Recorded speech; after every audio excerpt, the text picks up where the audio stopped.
Como que a igreja cristã inicial conseguiu a façanha de se tornar a maior e mais influente religião de todos os tempos? De um punhado de pessoas da pequena Judéia a bilhões de adeptos ao redor do mundo, influenciando comportamentos e até mesmo dividindo a história em antes e depois de Cristo. Nós iremos abordar neste vídeo como que o cristianismo partiu de Jerusalém e alcançou os confins da terra, buscando evangelizar judeus e gentios e estabelecer suas ideias ao redor do mundo conhecido da época, desapegando-se do judaísmo e criando a sua própria identidade. Eu te convido a vir comigo nessa empreitada para que possamos saber de onde viemos, pois nós já sabemos para onde nós iremos. Olá, seja muito bem-vindo a este canal. O meu nome é Tom Alvim e eu estarei dando início a esse projeto onde irei apresentar para você a história do cristianismo de uma forma simples, mas nem por isso de qualquer maneira. Após estudar sobre o tema e fazer um resumo dele, irei compartilhar essa preciosa informação com todos aqueles que, assim como eu, sempre ficaram se perguntando sobre as origens da religião que nós abraçamos. Não foi fácil, mas foi gratificante. E a única coisa que eu peço é que você se inscreva no canal, deixe o seu like se eu gostei e compartilhe com seus amigos esse vídeo para que ele possa ser impulsionado para o maior número possível de pessoas. Mas antes de tudo, é interessante que nós pensemos sobre a grande comissão de Jesus Cristo, a ordem que ele nos deu, que ele deu aos seus discípulos, para que eles levassem a boa notícia, ou seja, o evangelho a todas as partes do mundo. Como está descrito lá no livro de Mateus, no capítulo 28, dos versículos 18 ao 20. Vamos ver o que Jesus disse. Jesus, aproximando-se, falou-lhes, dizendo: toda autoridade me foi dada no céu e na terra. Ide, portanto, fazei discípulos de todas as nações, batizando-os em nome do Pai, e do Filho e do Espírito Santo, ensinando-os a guardar todas as coisas que vos tenho ordenado. E eis que estou convosco todos os dias, até a consumação do século. Essa ordem foi cumprida por aqueles irmãos devido a uma série de fatores que facilitaram a propagação dessa mensagem, utilizando-se dos recursos que eles tinham na época, que possuíam na época. O apóstolo Paulo abraça essa ordem e, além de contribuir para a expansão do cristianismo, também concretiza as diferenças entre a religião judaica e a religião cristã. E a igreja tem início lá em Atos 2, quando os discípulos começam a se reunir após a ascensão de Cristo aos céus. Mas eles permaneceram ainda um bom tempo em Jerusalém antes de partirem propriamente para a missão deixada pelo Mestre. O apóstolo Paulo foi uma peça fundamental para essa expansão. E ele era um fariseu que perseguia e matava os cristãos antes da sua experiência com Deus, antes da experiência que ele teve com o próprio Cristo, e tornou-se um dos maiores missionários de todos os tempos para alcançar os gentios, ou seja, aqueles que não eram judeus. E foi a partir da igreja de Antioquia que se deu início ao cumprimento da missão de evangelizar o mundo através das famosas viagens missionárias do apóstolo Paulo. Foram 3 viagens missionárias que ele fez, que se espalharam por todo o mundo conhecido da época. Ele conseguiu levar essa mensagem para todo o mundo conhecido da época. E esse envio dos cristãos não se deu por acaso e nem de qualquer maneira, pois Deus enviou o seu Filho nascido de mulher e sob a lei, no que chamamos de a plenitude do tempo, que o apóstolo Paulo se refere lá em Gálatas, capítulo 4, versículo 4.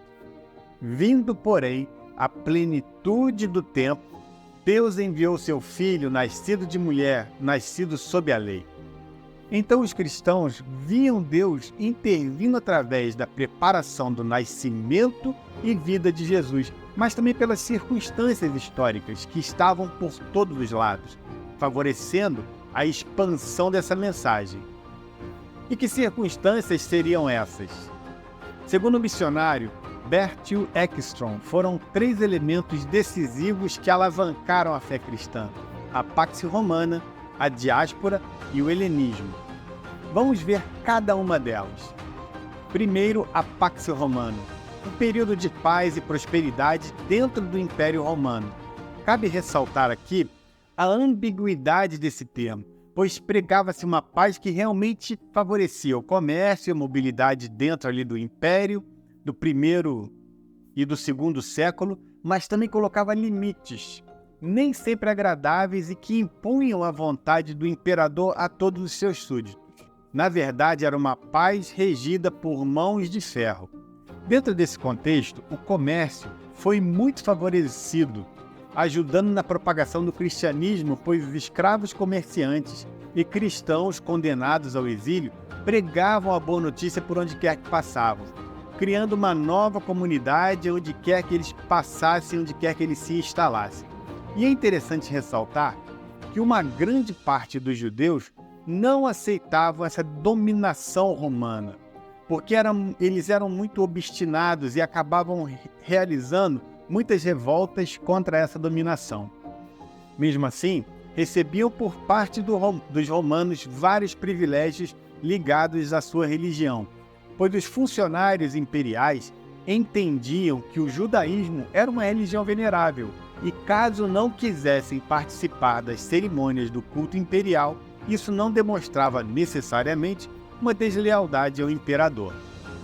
Já os cristãos não tiveram o mesmo tratamento, pois, como os judeus os consideravam uma seita, a visão romana acerca dos cristãos passou com o tempo a ser visto como uma religião ilícita, e seus adeptos foram acusados de serem ateus, pois não adoravam aqueles que, na visão deles, deviam ser honrados como deuses. Veja, para os romanos, ateus não eram aqueles que não criam em nenhuma divindade, mas aqueles que não se curvavam ao imperador e seus deuses. Então essa pax romana não foi tão abrangente para os cristãos do primeiro século. Segundo, a diáspora. A vida dos cristãos nunca foi fácil. Tiago e Estevão já haviam sido mortos pelos judeus que procuravam motivos, por inveja, para destruírem o que eles chamavam de seita. Os romanos não se intrometiam muito nessas questões e o imperador Cláudio acabou expulsando tanto judeus como cristãos por causa dessa confusão causada. E aqui se dá o início da diáspora. Essa palavra significa divisão e dispersão, e foi usada para se referir tanto aos judeus expulsos da Judéia, quanto das comunidades judaicas formadas por todo o mundo conhecido. Nas palavras de Boyre, pode-se afirmar que a diáspora não foi somente um aspecto do judaísmo antigo, mas um dos fundamentos da construção da identidade judaica naquele contexto. E uma quantidade enorme de judeus estavam espalhados por comunidades judaicas fora da Judéia, inclusive no Egito, onde existia a maior concentração de judeus daquela localidade. Essa população girava em torno de 500 mil a 1 milhão de habitantes, e inclusive eles chegaram a fundar seus próprios templos nas cidades de Elefantine e de Leontópolis. Mas esses templos não eram a regra. Os judeus utilizavam as sinagogas para manterem viva a sua religião e os seus costumes, e foram as sinagogas que ajudaram o cristianismo a se expandir com as viagens missionárias do apóstolo Paulo, que sempre que chegava a uma cidade, procurava uma sinagoga para poder propagar a sua fé, propagar a fé cristã. Veja em Atos capítulo 17, versículos 1 e 2. Tendo passado por Anfípolis e Apolônia, chegaram a Tessalônica, onde havia uma sinagoga de judeus. Paulo, segundo seu costume, foi procurá-los e por 3 sábados arrazoou com eles acerca das Escrituras. Muito provavelmente, tanto Paulo quanto Pedro foram mortos por ordem de Nero, que havia acusado os cristãos de terem causado o famoso incêndio lá em Roma. Paulo, segundo a tradição, foi morto decapitado, e Pedro crucificado de cabeça para baixo, porque ele não se sentia digno de ser crucificado como foi o seu mestre, como foi Jesus Cristo. E, finalmente, o helenismo. A helenização era uma espécie de mistura com as demais culturas presentes no Império Romano. Nesse contexto, os cristãos não se importavam com a helenização. Eles acabavam convivendo sem maiores problemas com essa cultura majoritária. Mesmo que os judeus procurassem lutar contra isso, eles acabavam sendo influenciados por ela, como nós podemos ver pela língua grega. Afinal, os textos sagrados judaicos foram traduzidos para o grego na famosa Septuaginta. Existe até um mito que fala que na época dos Ptolomeus, os judeus traduziram as escrituras para o grego, escrita por 72 sábios judeus, em 70 dias.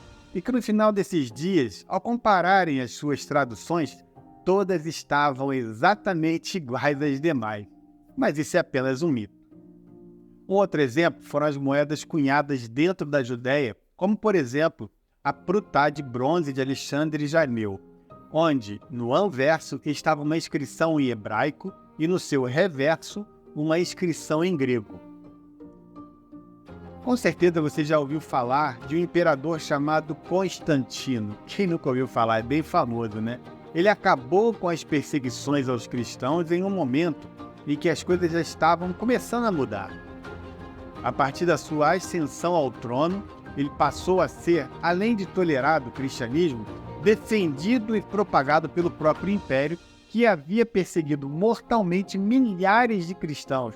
E em 313, depois de Cristo, ele assina o Edito de Milão, que dá liberdade a todos os cristãos, e a partir desse momento a igreja poderia realmente viver em paz. Será? Segundo o que consta, o historiador Eusébio de Cesareia, pouco antes da famosa batalha da Ponte Milvio, Constantino teve uma revelação dos céus, recebendo um sinal, que era a cruz, símbolo da vitória de Cristo sobre a morte, que apareceu como um sinal no céu com a seguinte frase: "Com este símbolo vencerás". Este símbolo, chamado de lábaro, era uma referência ao título Messias e era um cristograma. Ele abreviava o nome de Jesus. Após isso, todos os escudos de seus soldados receberam o lábaro e o próprio imperador usava em seu capacete esse símbolo. Constantino usou o seu grande poder como imperador para unir a igreja, através do Concílio de Nicéia em 325, e deu apoio financeiro também à igreja para construir templos e conceder privilégios ao clero. A pergunta que não quer calar é: como que a igreja irá reagir a essa situação de perseguidos e mortos a se tornarem a religião oficial do Estado, onde antes a sua maioria era de pessoas pobres, agora são formados também pelos ricos, pelos poderosos da época, ou seja, pela elite daquela época. Será que a igreja permanecerá pura na doutrina dos apóstolos? Isso nós veremos em nosso próximo episódio. Espero de verdade que você tenha gostado. Eu sei que muita coisa ficou de fora, mas seria impossível fazer algo mais completo em tão pouco tempo. Então, caso você tenha alguma observação, deixe nos comentários, dá um like nesse vídeo e compartilhe com os seus amigos. Não esqueça, isso vai impulsionar esse vídeo. Um grande abraço e até o próximo episódio, se Deus quiser.